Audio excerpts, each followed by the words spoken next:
हम्म, आज हम लोग राजा राम मोहन राय के अध्याय को क्लोज कर देंगे। ये हमको पता है, ये क्लास थोड़ा सा लंबा चला, 3-4 घंटे का क्लास चला है और चलना भी चाहिए। ये ऐसा टॉपिक है 3-4 घंटे से कम में होगा भी नहीं, क्योंकि इससे आपको पीटी के भी क्वेश्चन पूछे जाते हैं, मेंस के भी क्वेश्चन पूछे जाते हैं, और ऐसे भी जो भी सोशल इशू अगर आप पढ़ते हैं तो इसका बुनियाद या क्रक्स या मूल आपको राजा राम मोहन राय और उनके संगठन ब्रह्म समाज, तत्वबोधिनी समाज जैसे आत्मीय समाज, ये सब जो संगठन है इससे ही प्रेरित रहा है। इसलिए हमको इसको बेहतर तरीके से विस्तार से जानना अनिवार्य था, मजबूरी था। ठीक है, आज जो हम लोग बात करने वाले हैं कि राजा राम मोहन राय ने अपने सामाजिक, धार्मिक, आर्थिक, राजनीतिक विचारों को जन जन तक पहुंचाने के लिए सामाजिक संगठन के अलावा कई तरह के पत्र पत्रिकाओं और पुस्तकों का सहारा लिया था। तो आज हम उन्हीं सारे लिटरल सोर्सों को या साहित्यिक स्रोतों पे बात करने वाले हैं। यहां से एक सवाल पूछा जाता है, ठीक है।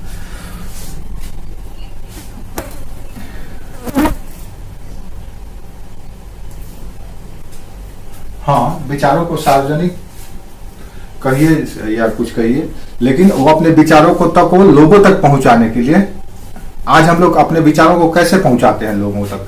आज तो हम लोग इतना अच्छा हम लोगों को फैसिलिटी मिल गया। अगर राजा राम मोहन राय के पास समय में ये टेक्नोलॉजी रहता तो 2 साल में ही लोगों को अमेरिका पहुंचा देते, अमेरिकन बना देते।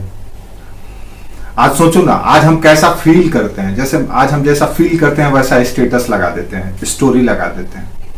अगर हम खुश फील कर रहे हैं दिन ये लगा देते हैं, कोई कार्टून लगा देते हैं, कोई कॉमेडी लगा देते हैं। नहीं, अगर हम रोमांटिक फील करते हैं दिन रोमांटिक स्टेटस लगा देते हैं। नहीं, हाँ, हमारे अंदर अगर रिचुअल फीलिंग ज्यादा हावी हो रहा है दिन हम भक्ति वाला वीडियो डाल देते हैं, स्टेटस लगा देते हैं। वो सब कोई करता है, करना भी चाहिए। तो फीलिंग शेयर करने के लिए आज हमारे पास सोशल मीडिया है। पहले एक मेन स्ट्रीम का मीडिया होता था, टीवी, रेडियो, अब उससे ज्यादा आगे बढ़ करके एडवांस हो गया सोशल मीडिया। मतलब समाज के जो सदस्य हैं, समाज के जो भागीदार हैं, वो सब के सब एक मीडिया करता हो गए हैं और सब के सब अपने फीलिंग, अपने अनुभव को शेयर कर ले रहे हैं। तो राजा राम मोहन राय के पास के समय में फेसबुक नहीं था, इंस्टा नहीं था, लिंक्डइन नहीं था, व्हाट्सएप नहीं था, स्नैपचैट नहीं था। तो बेचारे अपने पुस्तक के माध्यम से ही, अपने पंपलेट के माध्यम से, अपने आर्टिकल के माध्यम से, अपने समाचार पत्र के माध्यम से अपने विचारों को जन जन तक पहुंचाते थे। हालांकि वो कितना जन जन तक पहुंचा ये थोड़ा सा सोचनीय है। लिमिटेशन था, इसलिए लिमिटेशन था क्योंकि हम पुस्तक भी नहीं पढ़ते थे, प्लस इनकी जो पुस्तकें थी वो बंगला में छपती थी या फिर अंग्रेजी में। हिंदी भाषा का प्रयोग, बंगाली आदमी थे, हिंदी भाषा का प्रयोग बहुत कम करते थे। लेकिन कालांतर में इनके संगठन का प्रभाव केशव चंद्र सेन के समय में आते आते भारत के उत्तर, पश्चिम, दक्षिण हर एक क्षेत्र पर पड़ा। इससे प्रेरित होकर के कई संगठन स्थापित किए गए। तो आज हम बात कर रहे हैं कि राजा राम मोहन राय ने अपने विचारों को प्रसारित करने के लिए किन किन पुस्तक, पत्रिकाओं और समाचार पत्रों का प्रकाशन किया। इस दौरान हम ये भी देखेंगे कि वो किन किन विचारों से प्रेरित थे। तो सबसे पहला जो राजा राम मोहन राय ने आप कह सकते हैं कि टेक्स्ट या ग्रंथ प्रकाशित किया, वो था फारसी में तुहफत उल मुवाहिदीन। बहुत इंपॉर्टेंट पुस्तक है तुहफत उल मुवाहिदीन।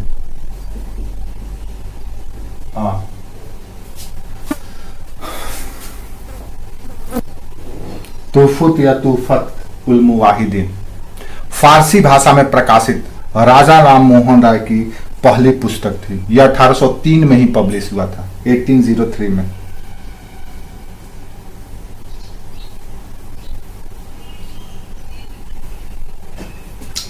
हाँ, नहीं, उससे पहले। हाँ, इसका जो विषय था, 2 विषय था। इसमें दो विषयों पर चर्चा की। एक तो मूर्ति पूजा का विरोध किया गया था, मूर्ति पूजा का खंडन किया गया था, बताया गया था कि क्यों मूर्ति पूजा गलत है। दूसरा, इसमें सर्वेश्वरवाद,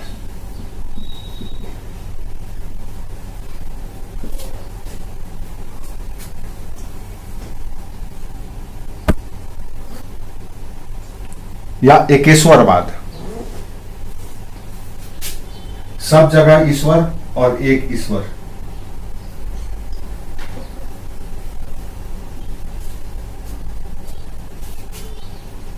पर चर्चा की गई थी। यह पहली पुस्तक थी राजा राम मोहन राय की, तूफातुल मुआहिदीन या तूफुत उल मुआहिदीन। इसका हिंदी में ट्रांसलेट होता है एकेश्वरवादियों को उपहार या एकेश्वरवादियों का उपहार, एकेश्वरवादियों का उपहार, गिफ्ट ऑफ मोनोथिस्ट, एकेश्वरवादियों का उपहार। ये बहुत इंपॉर्टेंट पुस्तक है, याद रखिएगा। इसी में राजा राम मोहन राय ने मूर्ति पूजा का खंडन किया था और एकेश्वरवाद का महिमा मंडन किया था। गिफ्ट क्या, गिफ्ट ऑफ एकेश्वरवादियों का, मोनोथिस्ट, मोनोथिस्ट।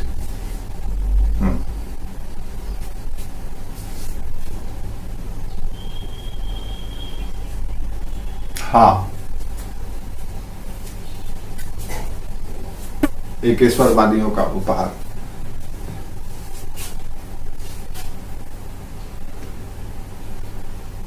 राजा राम मोहन राय मूर्ति पूजा के विरोध के क्रम में मूर्ति पूजा के समर्थक सुब्रमण्यम शास्त्री को शास्त्रार्थ में भी हराया था। सुब्रमण्यम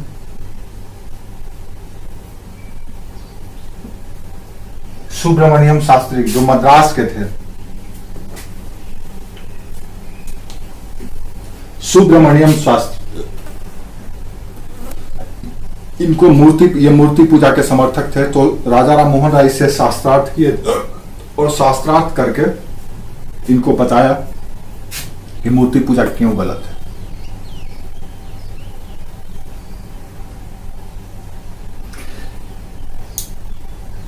यह हम सिर्फ धर्म पे बात कर रहे हैं कि धर्म के लिए उन्होंने कैसे तूफत उल मुआहिदीन का प्रयोग किया था और उसके माध्यम से कैसे अपने विचारों को प्रसारित किया था। इसी तरह से एक बैप्टिस्ट ईसाई मिशनरी था, विलियम एडम,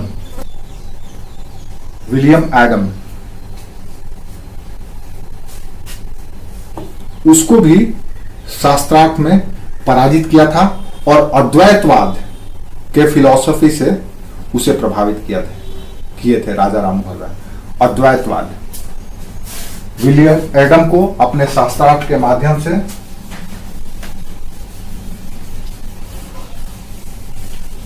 बता देते हैं क्या होता है अद्वैतवाद। अद्वैतवाद दरअसल शंकर का फिलॉसफी है। शंकराचार्य को जानते हैं आप?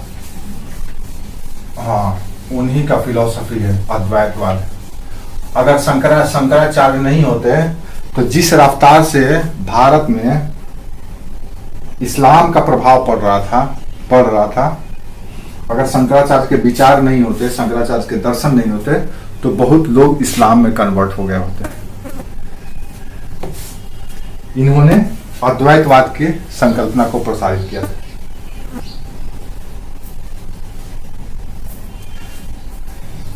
ये कांची के थे और ब्राह्मण कुल के थे, पंडित थे, इंटेलेक्चुअल थे, विद्वान थे और इनके पास गजब की तर्क बुद्धि थी।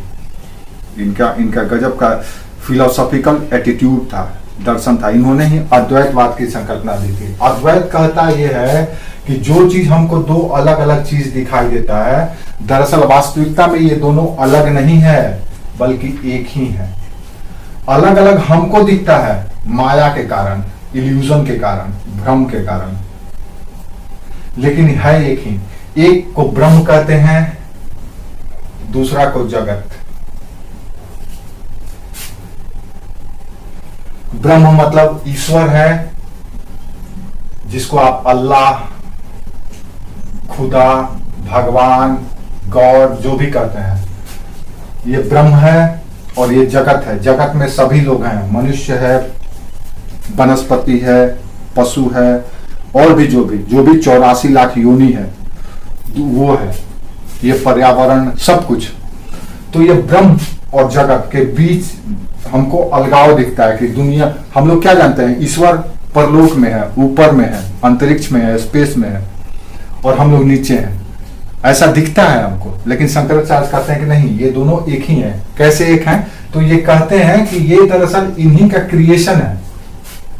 जब ये इसका क्रिएशन है तो स्वाभाविक है कि ये इसका अंश है। जैसे कृष्ण कहते हैं ना, कृष्ण क्या कहते हैं कि हम ही सब कुछ हैं, तुमको जो दिख रहा है ना वो तुमको भ्रम है कि वो अलग है, वो हम ही है। जैसे कि ऐसे समझ लो, एक संतान हमको कैसे दिखाई देता है? संतान माता से जुदा या अलग पृथक दिखाई देता है, उसका एक अलग अस्तित्व दिखाई देता है, लेकिन वो कहां से आया है? माता के गर्भ से आया है। उसका निर्माण का आरंभ बिंदु माता के गर्भ से ही हुआ है। तो अद्वैत भी यही कहता है कि द्वैत भले ही है, द्वैत का मतलब दो अलग अलग भले ही है, लेकिन दो में रह करके भी एक है। इसीलिए तो शंकराचार्य कहते हैं कि ब्रह्म सत्यम जगत मिथ्या, यानी कि जो जगत को आप देख रहे हो ये मिथ्या है, भ्रम है, इल्यूजन है।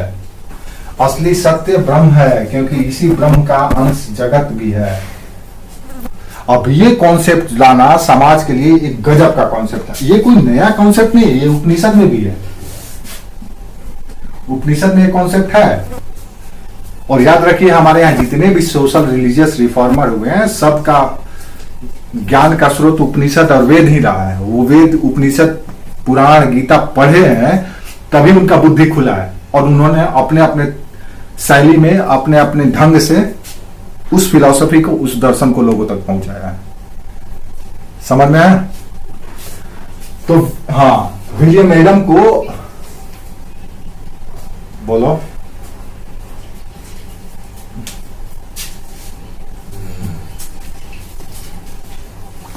हम्म हम्म हम्म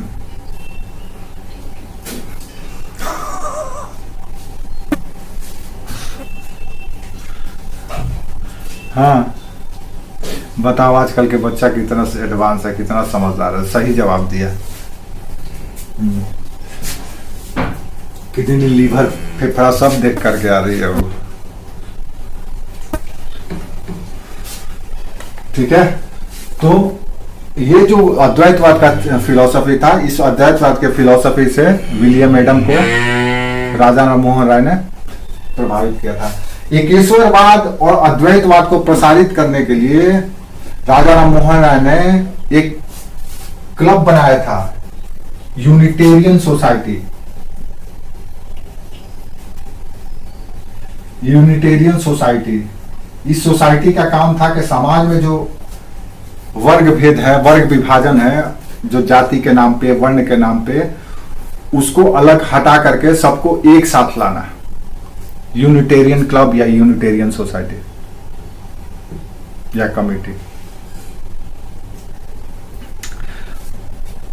राजा राम मोहन राय ने लोगों तक अपने धार्मिक विचारों को पहुंचाने के लिए कि हमारे जो धार्मिक विचार हैं वो कहीं वेद और उपनिषद से अलग नहीं है, बल्कि वेद और उपनिषद में दिए गए धार्मिक दर्शन को ही हम आपको रियल में बता रहे हैं, सत्य बता रहे हैं। पुरोहितों की तरह नहीं कि पाखंड ढोंग को मिला करके आपको बता रहे हैं। वास्तविकता को बताने के लिए इन्होंने कई उपनिषदों का फारसी में और बांग्ला में अनुवाद भी किया, जैसे केन उपनिषद, कठ उपनिषद,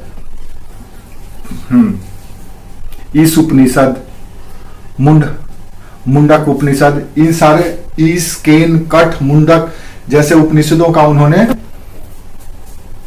अनुवाद भी किया, ट्रांसलेट भी किया, ताकि लोगों को पता चल सके कि धर्म के प्रति क्या सोच होना चाहिए, कैसा धर्म होना चाहिए।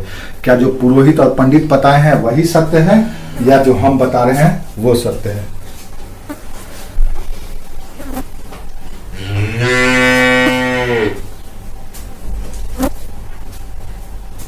ठीक है।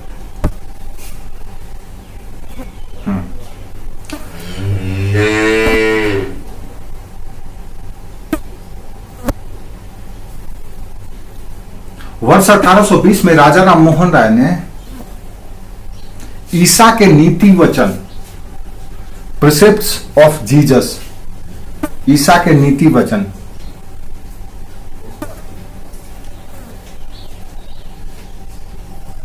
प्रिसेप्ट्स ऑफ जीसस,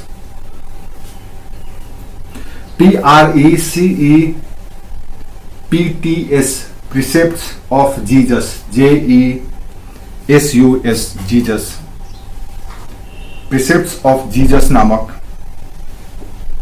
पुस्तक का भी प्रकाशन किया था।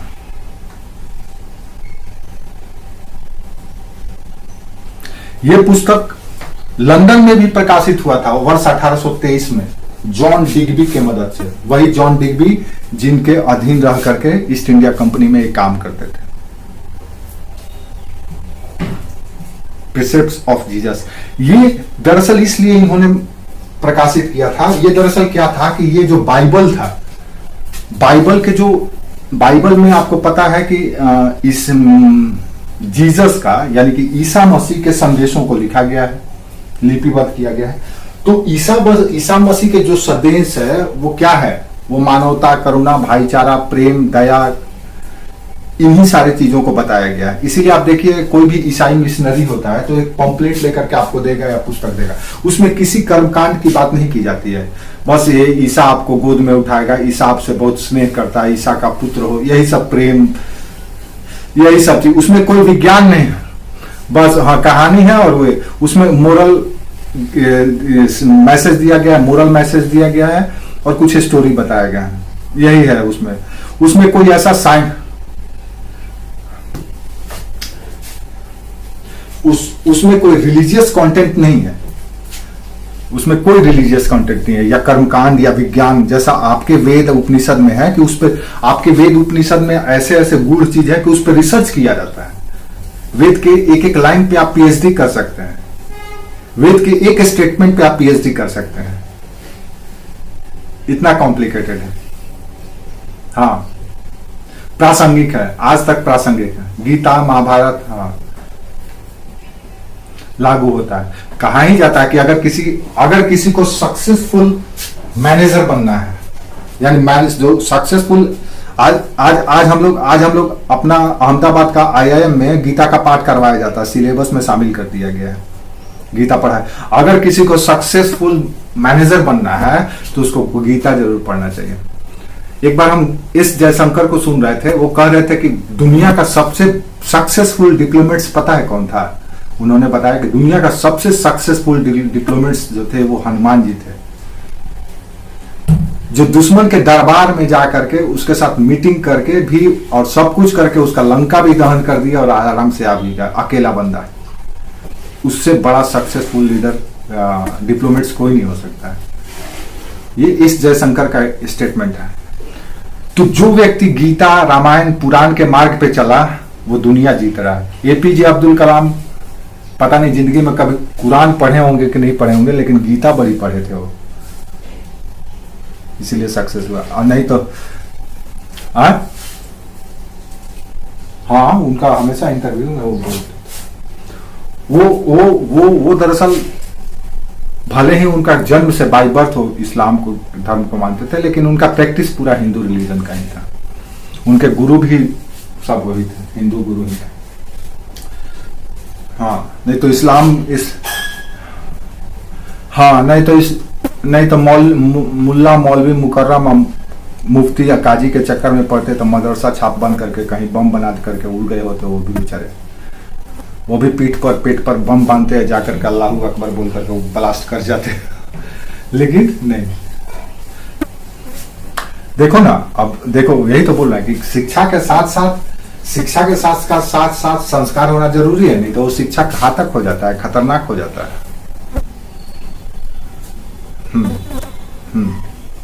तो प्रिसेप्ट्स ऑफ जीसस या ईसा के नीति वचन का प्रकाशन भी इन्होंने किया। इसके माध्यम से इन्होंने ईसाई धर्म के नैतिक वचनों को या नैतिक सिद्धांतों को लोगों तक पहुंचाया और बताया कि कैसे ये सब कुछ आप में भी है जो आप भूल गए हैं। आप सिर्फ कर्मकांड करने लगे हैं कि यज्ञ करना है, बलि देना है, अगरबत्ती देना है।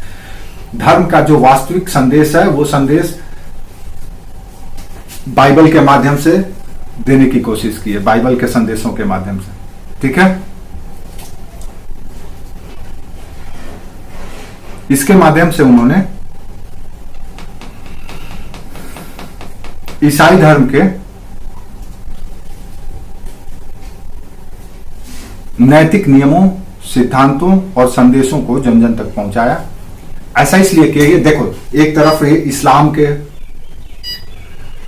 संदेशों को तुहफतुल मुआहिदीन के माध्यम से दे रहे हैं, इधर ईसाई धर्म के दे रहे हैं, उधर वेद और वेदांत पुस्तकों का अनुवाद करके हिंदू धर्म के संदेशों को, तो कुल मिला जुला करके एक ईश्वर की कल्पना को सब सिद्ध करने की कोशिश कर रहे हैं कि देखो इसमें भी ऐसा ही लिखा गया, इसमें भी ऐसा ही है, इसमें भी ऐसा ही है। मार्ग भले अलग अलग हैं, लक्ष्य एक ही है, मंजिल एक ही है। यही चीजें बता रहे हैं।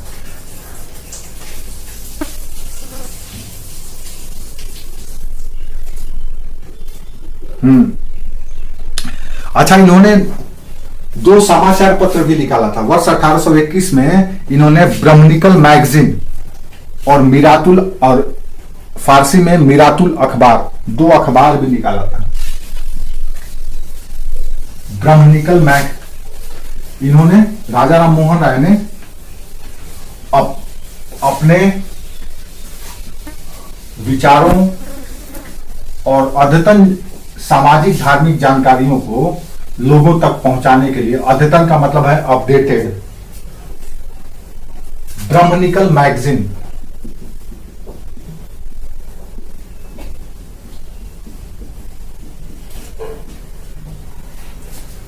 ब्रह्मनिकल मैगजीन और मिरातुल अखबार,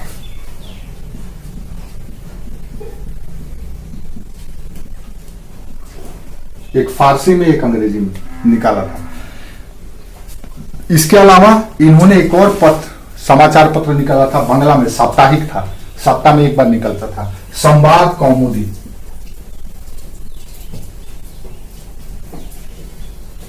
ये बांग्ला में था, साप्ताहिक पत्रिका था, साप्ताहिक पत्र था, हफ्ता में, वीकली एक बार निकाला जाता था, संवाद कौमुदी।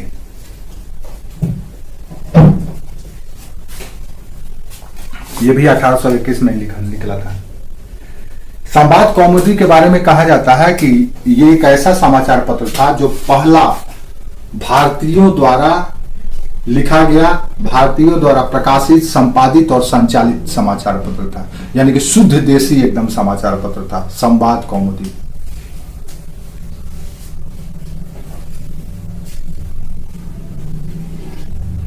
इसको शब्द कौमुदी या प्रज्ञा का चांद भी कहा जाता है। संवाद कौमुदी को शब्द कौमुदी या प्रज्ञा का चांद। प्रज्ञा का मतलब होता है नॉलेज, ज्ञान।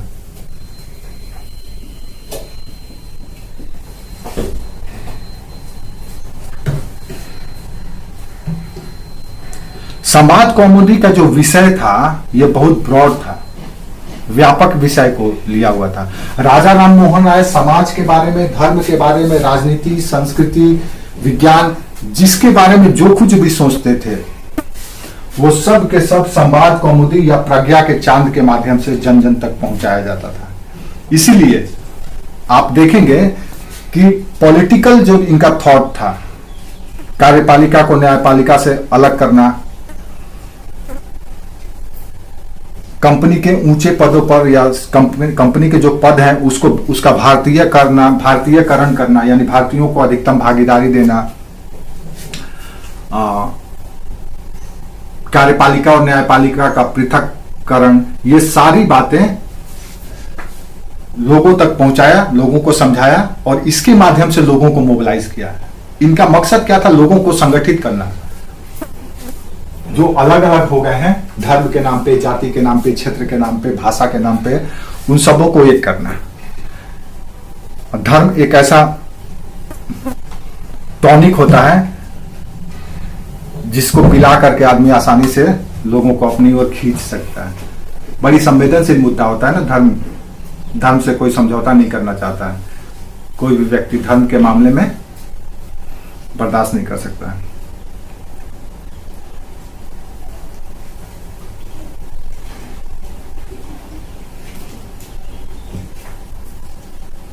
ठीक है।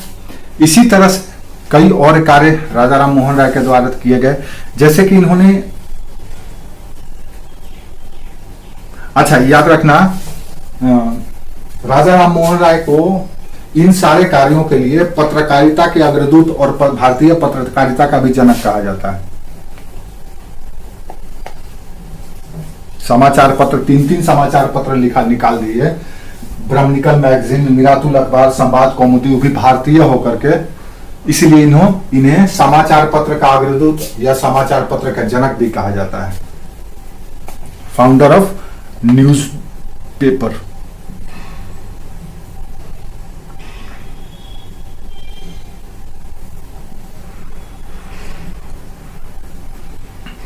इसके अलावा उन्होंने वेदों की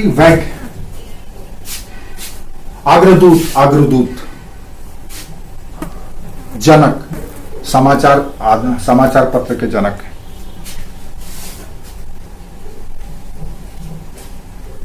या पत्रकारिता का जनक, समाचार पत्र नहीं, पत्रकारिता के अग्रदूत और पत्रकारिता के जनक, ठीक है।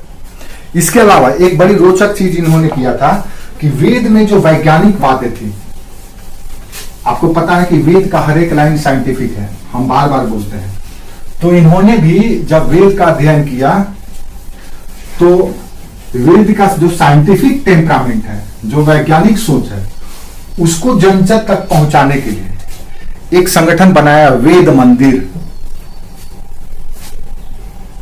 वेद मंदिर नामक संगठन इन्होंने बनाया था।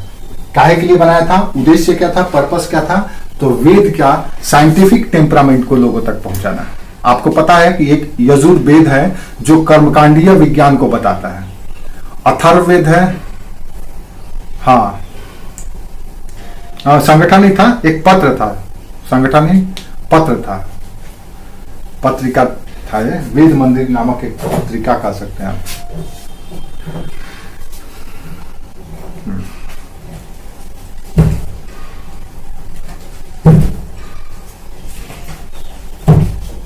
शिक्षा के लिए आपको बता ही चुके हैं कि इन्होंने हिंदू कॉलेज खोला था डेविड हेयर की मदद से 1817 में, फिर उसके बाद वेदांत कॉलेज खोला था 1825 में।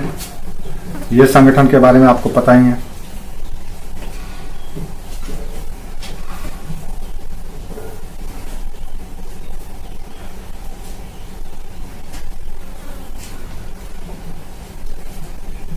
अच्छा, राजा राम मोहन राय को अंग्रेजी शिक्षा को प्रसारित करने में, जैसे राजा राम मोहन राय अंग्रेजी शिक्षा के समर्थक थे, वो चाहते थे कि हर एक भारतीय को अंग्रेजी शिक्षा दिया जाए, तो इस कार्य में उनकी मदद अलेक्जेंडर डफ ने किया था।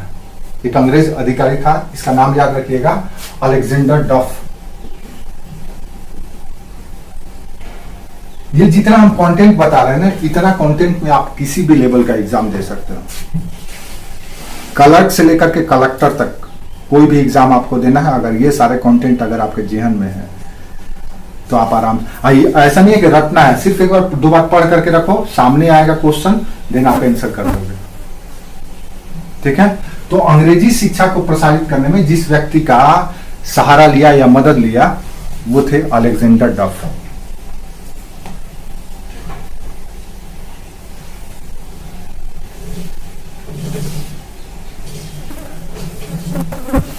आपको बताए थे कि राजा राम मोहन राय के जीवन का घटना, आखिरी घटना यह था कि वो 1830 में वो इंग्लैंड गए थे।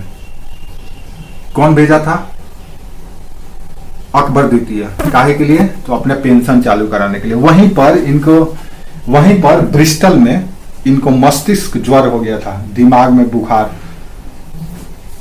और वही बुखार से इनकी देहांत हो गई थी।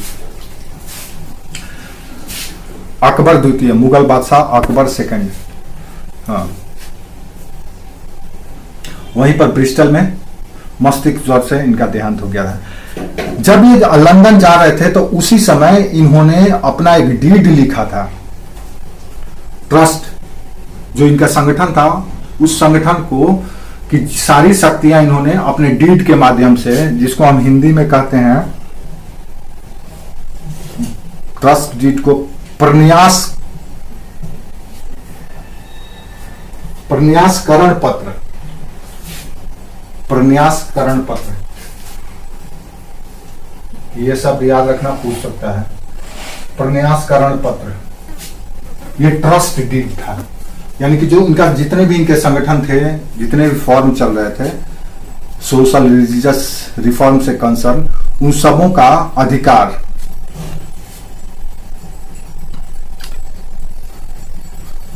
अपने शिष्यों को ट्रांसफर कर दिया था। इनके दो प्रमुख शिष्य थे।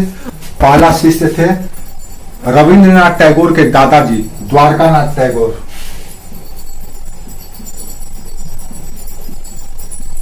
ये शिष्य भी थे और मैं मित्र भी थे, द्वारकानाथ टैगोर। और दूसरा थे पंडित रामचंद्र गवीस।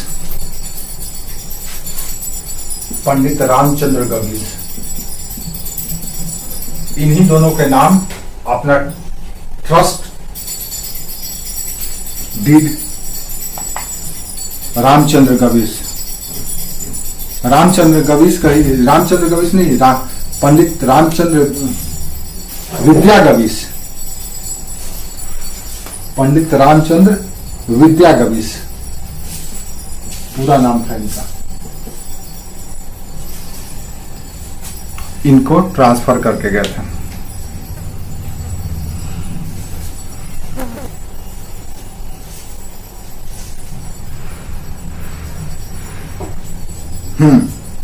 नहीं, मतलब आप बाहर गए, विदेश गए हैं, इंग्लैंड गए हैं, तो वहां से कब आएंगे, तब तक कौन निर्णय लेगा, फैसला लेगा। अगर कुछ ऊंच नीच होगा तो उस पर किस पे रिस्पॉन्सिबिलिटी होगा।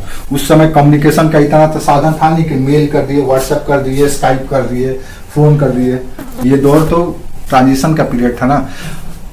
द्वारकानाथ टैगोर राजा राम मोहन राय के बाद ब्रह्म समाज के प्रमुख बने थे, और द्वारकानाथ टैगोर के मरने के बाद ब्रह्म समाज के प्रमुख बन गए रविंद्रनाथ टैगोर के पिता देवेंद्रनाथ टैगोर।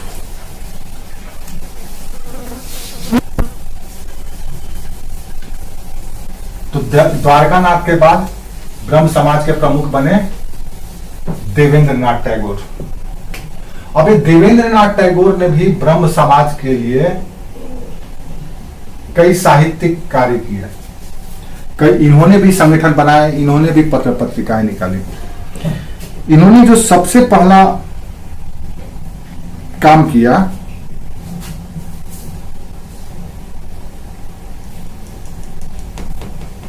इन्होंने ब्रह्म समाज का प्रतिज्ञा पत्र तैयार किया था कि ब्रह्म समाज का क्या काम होगा, कैसे काम होगा, ये सब एक तरह से कह लो मैनिफेस्टो। तो ब्रह्म समाज का प्रतिज्ञा पत्र तैयार करने का श्रेय देवेंद्रनाथ टैगोर को ही जाता है। प्रतिज्ञा पत्र मतलब ब्रह्म समाज किस क्षेत्र में कैसे काम करेगा, ये सब कुछ लिखा गया, तैयार किया गया देवेंद्रनाथ टैगोर के द्वारा।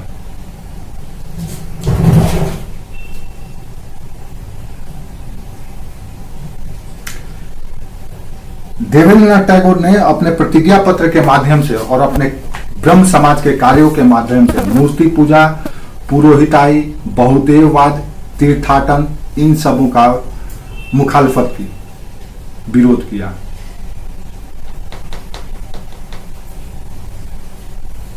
मूर्ति पूजा, बहुदेववाद, तीर्थाटन या तीर्थ की यात्रा करना,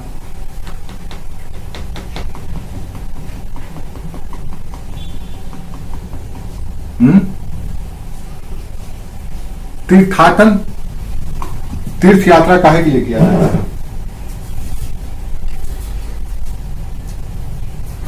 तीर्थ यात्रा दरअसल तीर्थ स्थलों पर किया जाता है। तीर्थ स्थल वो सिद्ध और जागृत स्थल होते हैं जहां पे ईश्वर की एनर्जी साक्षात अनुभव किया जा सकता है। ऐसा नहीं है कि तीर्थ स्थल का मतलब है किसी पड़ोस के मंदिर, किसी मोहल्ला के मंदिर में चले जाए। तीर्थ स्थल में चारों धाम, द्वादश लिंग, सिद्धपीठ, इन सब जगहों की यात्रा की जाती है जहां पे ईश्वरीय ऊर्जा जागृत हो, जिंदा हो। वहां आप जब जाते हैं तो आपका जो निगेटिव एनर्जी है उसके प्रभाव में आकर के दूर हो जाता है और आप साफ हो जाते हैं, क्लियर हो जाते हैं। जैसे हमारा गाड़ी गंदा होता है तो हम क्या करते हैं, सर्विस स्टेशन में ले जाते हैं और सर्विस स्टेशन में जाने के बाद एकदम चमक जाता है, साफ हो जाता है, एक एक गंदगी उसकी साफ हो जाती है। बाद जब अगर उसके बाद वहां से जब आप निकलते हैं और अगर उसका ख्याल नहीं रखते हैं तो फिर उस पर धूल मिट्टी जमा होने लगता है। तो तीर्थ यात्रा का मकसद होता है कि आप उस जागृत एनर्जी के सर्कल में जाएं, उसके दायरे में जाएं और अपने गंदगी, अपने निगेटिव एनर्जी से मुक्त हो जाइए। तीर्थाटन इसलिए किया जाता है, ठीक है। ऐसा नहीं कि वो रिलीजियस टूरिज्म के रूप में या एडवेंचर के रूप में यूज किया जाए। जैसे आजकल लोग तीर्थाटन में क्या करते हैं, देखो जाते हैं तो वहां पे लगते हैं हनीमून मनाने के लिए जाते हैं, कुछ समझ में नहीं आया, पार्टी सार्टी करना है, चलो हरिद्वार चलते हैं। कुछ लोग तो अभी पकड़ाए थे हरिद्वार के हर की पौड़ी में बैठ करके पानी में आधा और ये करके वाइन पी रहा था, सब बड़ी मार मारा वहां पे। हाँ, ये लोग टूरिस्ट प्लेस बना दिया उसको, टूरिस्ट स्पॉट बना दिया। तो ऐसे थोड़ी ना होता है। तो तीर्थ यात्रा, पुरोहिताई, ये सब का विरोध किए थे इन्होंने। देवेंद्रनाथ टैगोर ने ही कलकत्ता के जोरासिंकी में एक सभा का गठन किया था जिसका नाम था तत्वरंजनी या तत्वबोधिनी सभा। कलकत्ता के जोरासिंकी में,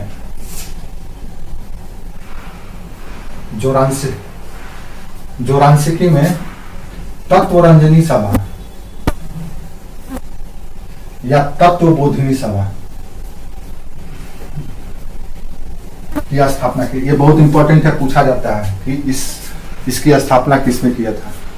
तो ये देवेंद्रनाथ टैगोर ने किया था। इसका उद्देश्य ये था कि सत्य की खोज किया जाए। ईसवी तत्वबोधिनी सभा का शायद 1845 या 46 में किया गया था, 45 या 46 में किया गया था, देख लेना, हमको याद नहीं है इसका, इसे ईस्वी नहीं पूछा जाएगा। तो इसका उद्देश्य क्या था? इसका उद्देश्य था उपनिषद का जो ज्ञान है, उपनिषद का जो संदेश है, उसको जन जन तक पहुंचाना है और सत्य की खोज करना है। उपनिषद में जो बातें की गई है वो सत्य की ही की गई है। फिलोसॉफिकल जो थॉट है वो फिलोसॉफिकल थॉट उपनिषद का ही पैदाइश है। तो सत्य की हाँ जन जन तक पहुंचाना। तत्वरंजनी या तत्वबोधिनी सभा।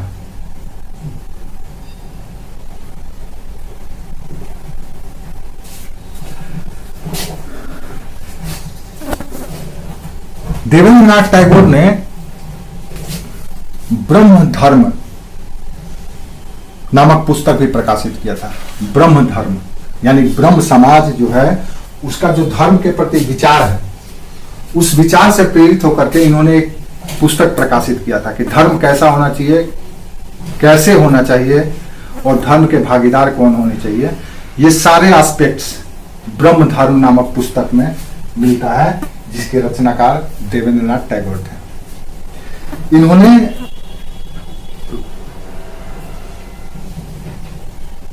नहीं, जैसे कि समाज के धार्मिक विचार तो कट्टर थे, पुरोहितवादी धार्मिक विचार थे।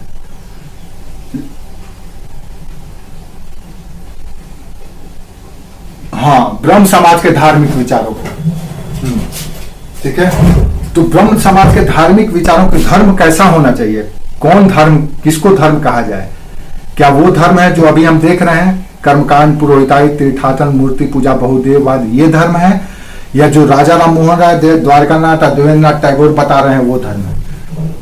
तो इनका जो धर्म है ये वेद और उपनिषद के गूढ़ ज्ञानों को समझ करके वास्तविकता को लोगों तक पहुंचाना था, उसमें कोई मिलावट नहीं था।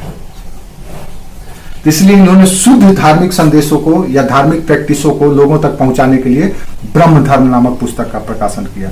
अब पूजा कैसे किया जाए उस पद्धति को बताने के लिए भी देवेंद्रनाथ टैगोर ने ब्रह्म स्वरूप ब्रह्मोपासना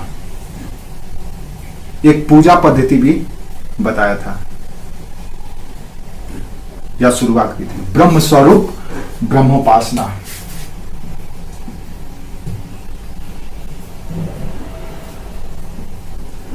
ये पुस्तक नहीं है, ये पद्धति है, मेथड है कि कैसे पूजा किया जाए। इसकी शुरुआत भी इन्होंने ये की थी,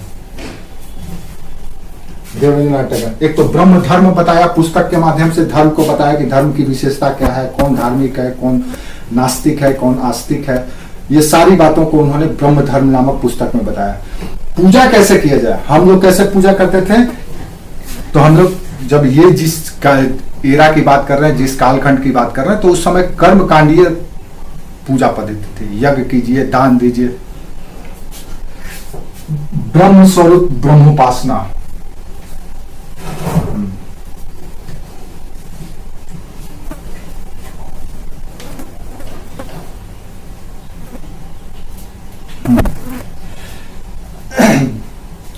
हाँ, देवेंद्रनाथ टैगोर ने ही तत्वबोधिनी नामक एक पत्र भी निकाला था, पत्रिका था बांग्ला भाषा में, तत्वबोधिनी। ये तत्वबोधिनी पत्रिका ब्रह्म समाज का मुख्य पत्र बन गया था कि मतलब ब्रह्म समाज के जो भी संदेश है, जैसे होता है ना, जैसे हर एक पार्टी का अपना एक मुख्य पत्र होता है, जैसे आरएसएस का पंचजन्य है ना, शिवसेना का सामना है। इसी तरह से हर एक संगठन का अपना अपना मुख्य पत्र होता है, यानी कि वो जिसमें अपने पार्टी, अपने संगठन के विचारों को लोगों तक पहुंचाया जाता है। तो तत्वबोधिनी संगठन के संस्थापक देवेंद्रनाथ टैगोर ने एक पत्र भी निकाला था, पत्रिका भी निकाला था, जो बांग्ला भाषा में छपता था। उसका नाम था तत्वबोधिनी पत्रिका, और ये ब्रह्म समाज का मुख्य पत्र था। मुख्य पत्र, मुख्य पत्र, मुख मतलब ब्रह्म समाज जो कुछ भी बोलता है, बोलेगा। अब कैसे बोलेगा लोगों को? मैगजीन के माध्यम से ही तो लोगों तक पहुंचाएगा ना। तो अब मान लो ऑफिस में बैठ करके, कार्यालय में बैठ करके 10 लोगों को ही तो बता सकता है, हजारों लाखों लोगों को कैसे पहुंचाएगा? तो पत्र के माध्यम, पत्रिका के माध्यम। देवेंद्रनाथ टैगोर ने धर्म और विज्ञान को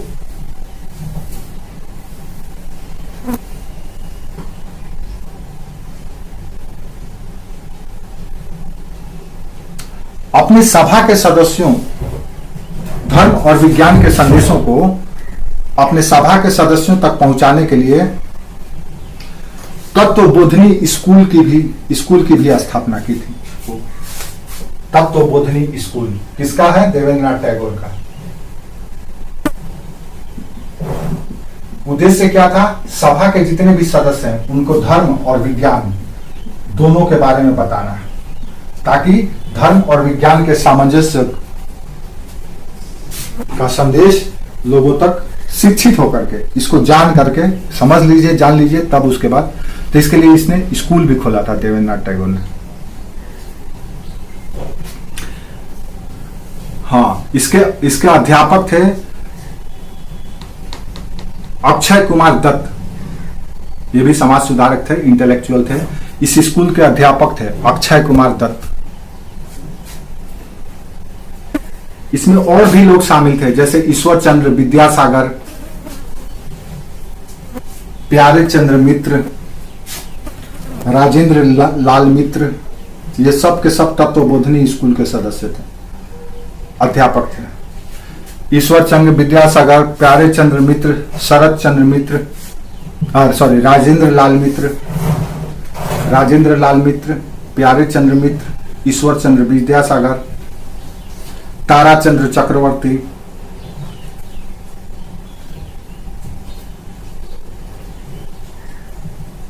एक दो बार पढ़ोगे, 4 बार तो याद हो जाएगा।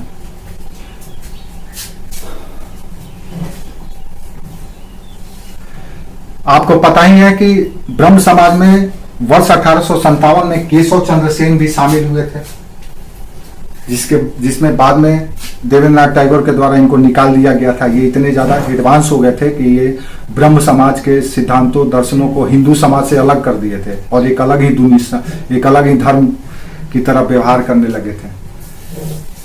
ठीक है, तो केशव चंद्र सेन ने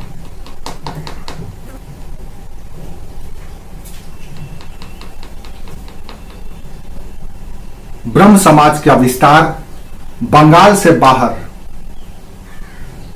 पंजाब मद्रास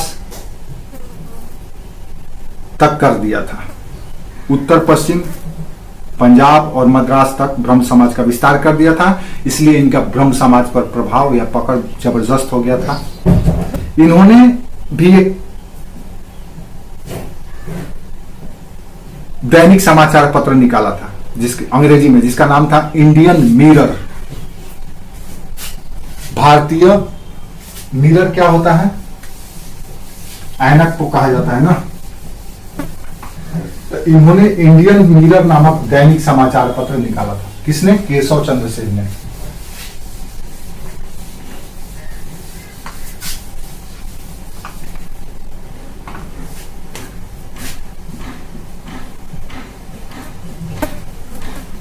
इंडियन मिरर।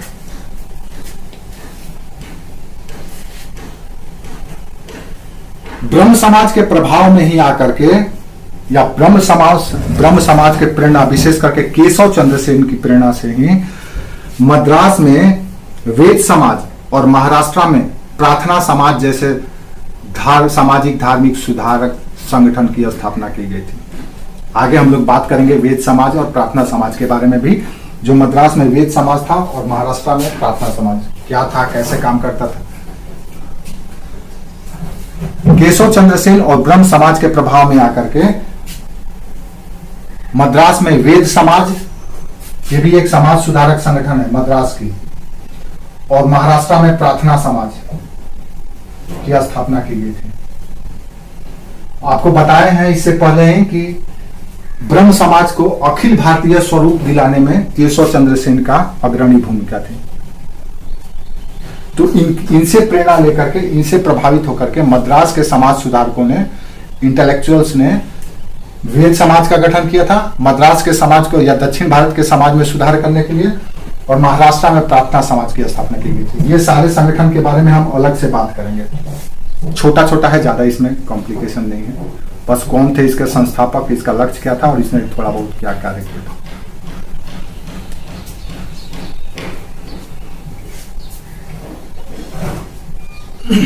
ठीक है।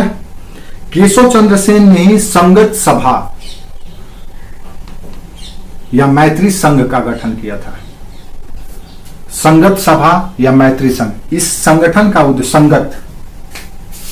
संगत संगतिया जानते हैं ना, संगत दोस्त को कहा जाता है, संगतिया। देहात में आज भी हम लोग जाते हैं तो हम लोग दोस्त को फ्रेंड वेंड तो कहते नहीं है। का हो संगतिया, का हाल बा, या का हो यार, का हाल बा।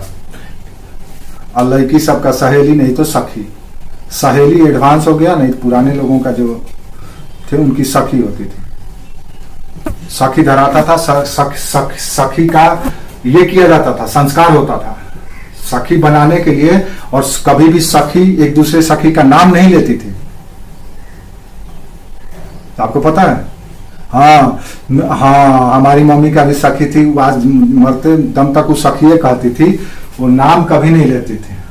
सोचो इतना, हाँ ये सखी, ये सखी, ये सहेली।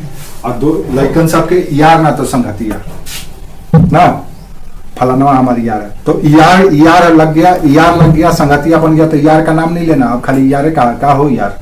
और यार और सखी ऐसा होता है, इनका ट्विन फ्लेम रिश्ता होता है। जैसे लगता है कि एक आत्मा है, दो शरीर है। इनका सोचने का स्टाइल, इनका कार्य करने की पद्धति, इनका निर्णय लेने का क्षमता, सब कुछ दोनों में एकदम समानता रहेगा तभी। हाँ, बस। तो ये जो है, ये ट्विन फ्लेम रिश्ता होता है। कोई तो ये कुछ भी आप बोल सकते हैं, वो कुछ भी बोल सकता है ना, तो आपको तकलीफ लगेगा ना तो उसको तकलीफ लगेगा। तो संगत सभा या मैत्री संघ की स्थापना की थी केशव चंद्र ने। क्यों?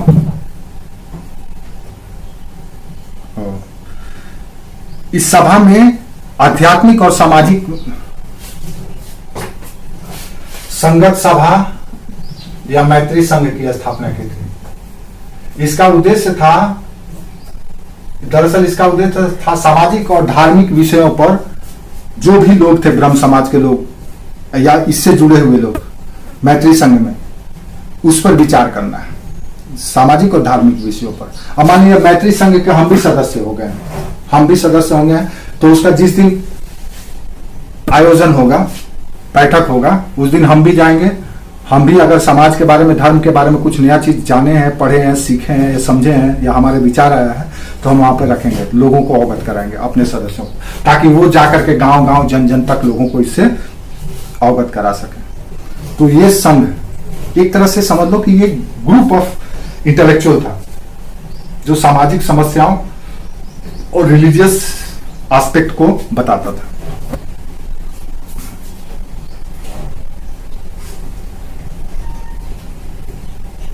संगत सभा के विचारों और निर्णयों को जन जन तक पहुंचाने के लिए शुभ समाचार नामक एक पत्र निकाला जाता था। शुभ समाचार,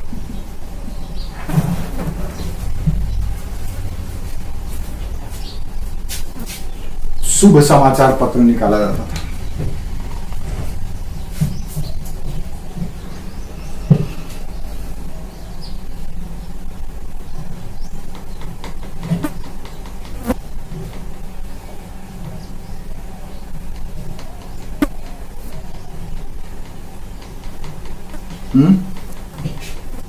तो संगत सभा के जो विचार होते थे, जो निर्णय होता था, उसको प्रचारित करने के लिए शुभ समाचार पत्र। आपको पता है कि ब्रह्म समाज में 1865 में विभाजन हो गया था, बताए थे कल। एक जो परिवर्तन विरोधी था या कट्टरपंथी था,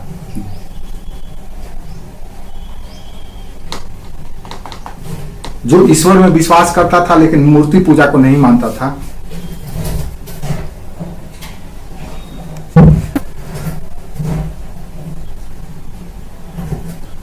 ठीक है, वो क्या कराता था?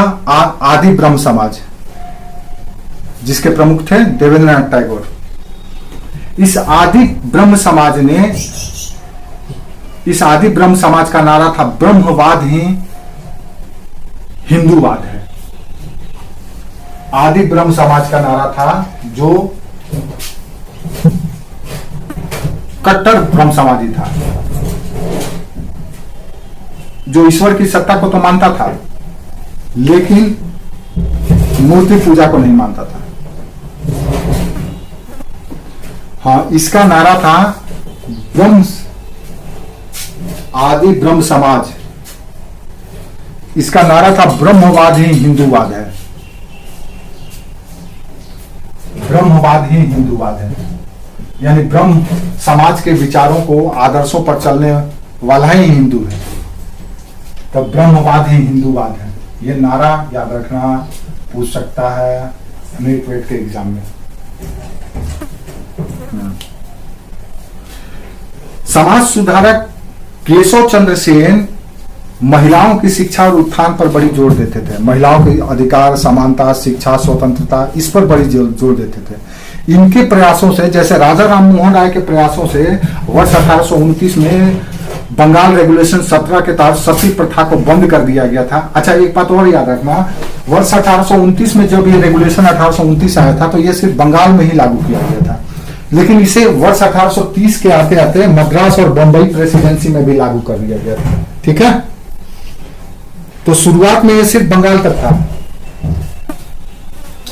तो इसी तरह से केशव चंद्र सेन के प्रयासों से वर्ष 1872 में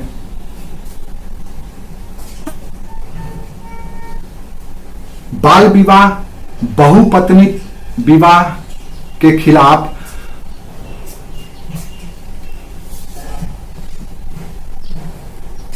ब्रह्म विवाह अधिनियम पारित किया गया था 1872 में, 1872 में। केशव चंद्र सेन का एक बहुत बड़ा योगदान था। बाल विवाह, चाइल्ड मैरिज और बहुपत्नी प्रथा के खिलाफ वर्ष 1872 में एक कानून बनवाया गया था, ब्रह्म विवाह अधिनियम।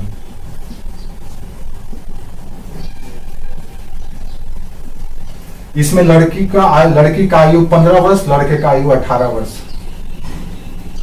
इसी ब्रह्म विवाह अधिनियम। अब हो गया, अब दोनों का 21 वर्ष हो गया है।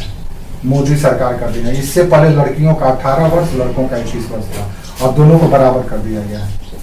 दोनों का मिनिमम एज रिक्वायरमेंट 21 ईयर्स। तो केशव चंद्र सेन के प्रयास से ब्रह्म विवाह अधिनियम पारित हुआ था। कब? 1872 में। इसको नेटिव मैरिज एक्ट भी कहा जाता है, NATIVE, नेटिव मैरिज एक्ट भी कहा जाता है।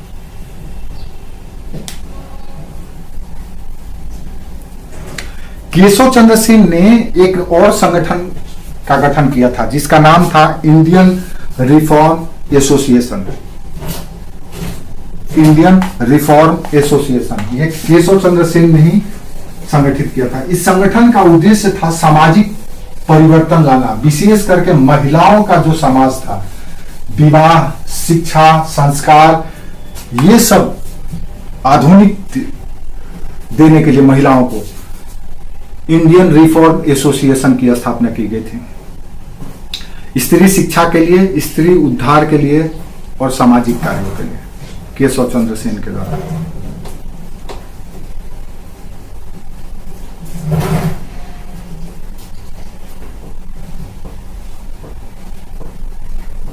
ठीक है। आपको पता है कि वर्ष 1878 में अपनी कन्या का विवाह, 14 वर्ष की कन्या का विवाह कूच बिहार के राजा से कर दिए थे केशव चंद्र सेन। इसलिए इनका जो संगठन था भारतीय ब्रह्म समाज, उसमें फूट पड़ गया, और फूट पड़ने के बाद एक नवीन संगठन बना था जिसका नाम था साधारण ब्रह्म समाज। साधारण ब्रह्म समाज। तो अभी तक से हम 4 ब्रह्म समाज को देख लिए, एक राजा राम मोहन राय का, एक देवेंद्रनाथ टैगोर का आदि ब्रह्म समाज, केशव चंद्र सेन का, और एक नया आ गया साधारण ब्रह्म समाज। इस ब्रह्म समाज के संस्थापकों में प्रमुख थे आनंद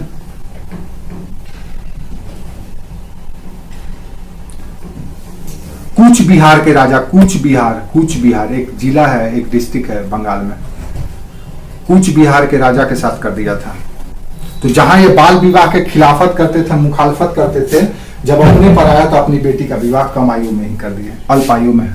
तो इसके वजह से फिर से इनका संगठन में जो इनके फॉलोअर थे वही इनके खिलाफ हो गए। जैसे आडवाणी के साथ क्या हुआ, आडवाणी जहां पे कट्टर हिंदुत्व के झंडा को लेकर के आगे बढ़े थे, वहीं पर जब सरकार बनी तो ये पाकिस्तान में जाकर के जिन्ना के मजार पर फूल चढ़ा रहे हैं और गांधी के सामान उसको, इसलिए तो आडवाणी का पतन क्यों हुआ, इसीलिए हुआ। अभी के बीजेपी में क्या है कि वो पूरी तरह से कट्टर है, इसलिए शुद्ध चीजों को रखना है, शुद्ध चीज शुद्ध व्यवहार रखना चाहिए। मिलावटी चीज काम नहीं आता है कि आधा अधूरा वाला, आधा थोथा घाना, थोथा चना बजे घाना, वो नहीं रहना, आधा नहीं रहना है।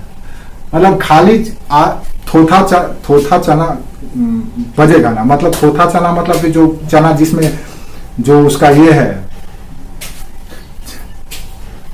अब मान लो चना का कोभर बड़ा है, उसमें जो मटेरियल है वो छोटा है, कम है, तो उसको जुड़ाओगे तो बजेगा नहीं, खूब बजेगा, छन छन छन छन छन छन छन छन। आप किसी बर्तन में आधा सिक्का रख दो, एक गिलास में आधा सिक्का रखो, बजाओ तो खूब बजेगा, हिलेगा डोलेगा तभी बजेगा, लगेगा कि कितना सिक्का उसमें। जब गर्दन तक उसको भर दो तो बजेगा ही नहीं। तो यही कहा जाता है, मतलब अधूरा चीज खतरनाक होता है, मिलावटी चीज खतरनाक होता है। तो 1878 में भारतीय ब्रह्म समाज टूट गया और एक नवीन संगठन बना, नवीन ब्रह्म समाज बना जिसका नाम था साधारण ब्रह्म समाज, और इसके संस्थापक थे आनंद मोहन बोस।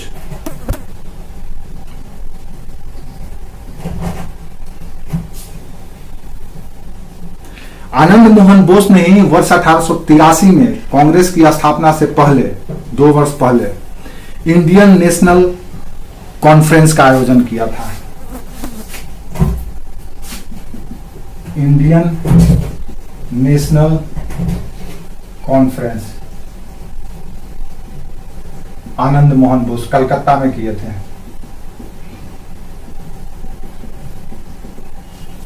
ठीक है।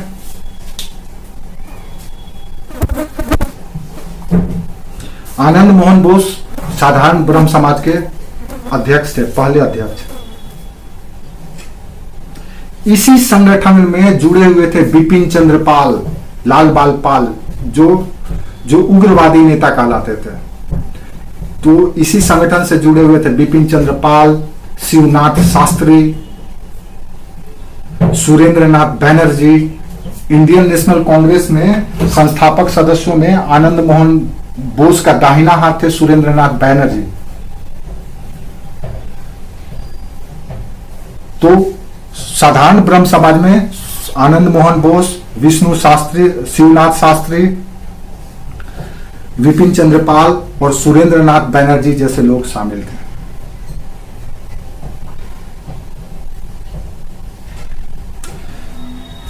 अपने विचारों को जन जन तक पहुंचाने के लिए साधारण ब्रह्म समाज के द्वारा कई पत्र पत्रिकाएं निकाली गई थी, जिसमें पहला इंडियन मैसेंजर,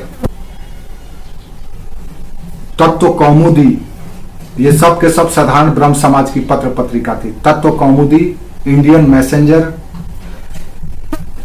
संजीवनी, नव्य भारत, मॉडर्न रिव्यू और प्रवेश। मॉडर्न रिव्यू, प्रवेश, तत्व कौमुदी, नव्य भारत, इंडियन मैसेंजर, ठीक है। ये सारे के सारे प्रवेश, ये सारे के सारे पत्र पत्रिकाएं साधारण ब्रह्म समाज की थी।